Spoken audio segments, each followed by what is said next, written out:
వరంగల్లో rowdy sheeter రెచ్చిపోయాడు. ఎనుమాములలో Congress కార్యకర్తపై petrol పోసి నిప్పంటించాడు. తీవ్ర గాయాలైన బాధితుడిని ఆసుపత్రికి తీసుకెళ్లారు. పాత కక్షలే హత్యాయత్నానికి కారణమని పోలీసులు అనుమానిస్తున్నారు. రౌడీ షీటర్పై కఠిన చర్యలు తీసుకోవాలని కోరుతున్నాడు బాధితుడు. లైట్ల కింద కూసుకోవాలని చెప్పిన అలా తర్వాత ఏం కదా మంచి డేంజర్ ఏరియా అని నేను చెప్పిన రమ్మని చెప్పాను. అక్కడ నేను పెగ్గు తాగిన వస్తే వాడు వచ్చిండు మాట్లాడు అతను మాట్లాడు. అరే నువ్వు ఎమ్మెల్యేకి ఏం చెప్పినావురా నా కోసం అన్నాడు.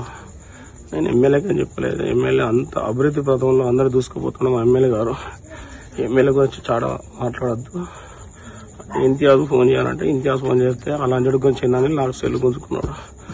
అంటే నేను ఇంతియాజ్ చాలా మంచివాడు అభివృద్ధి పథంలో దూసుకుపోతున్నానంటే నమ్మిచ్చిండు. పెట్రోల్ పోసిండు, తలకు పెట్టిండు. నాకు ఓపిక లేదు. నాకు పాతి కుమార్ నేను చచ్చిపోయి అయిపోయింది నా పని. నా కుటుంబ సభ్యులకు మా ఎమ్మెల్యే గారు ప్రత్యేకంగా నా ఇండియా నా గ్రామ ప్రజలకు నేను ఏం చేసిందో వదిలిపెట్టను. నా పరిస్థితి బాగలేదు.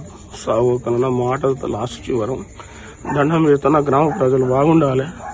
నాకు ఎటు పని చేస్తలేను. తప్పు చేస్తా మా గ్రామ ప్రజలకు క్షమాభిక్ష చేస్తున్నా.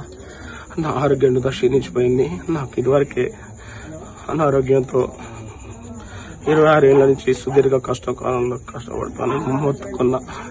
సరే కానీ ఇట్లాంటి చర్యలు తీసుకొని నేను చంపుతానని ఇంత స్కెచ్ చేయలేదు. అందరు నా ఊళ్ళే, నా తమ్ములే, నా అన్నదమ్ములే, నా అక్క జిల్లలే, నా కుటుంబం నా ఊరే అనుకుని ఎప్పుడైనా నా ఊరు ఏమైనా తప్పు చేసి నా ఊరికి గమనిస్తాను అనుకున్నా. కానీ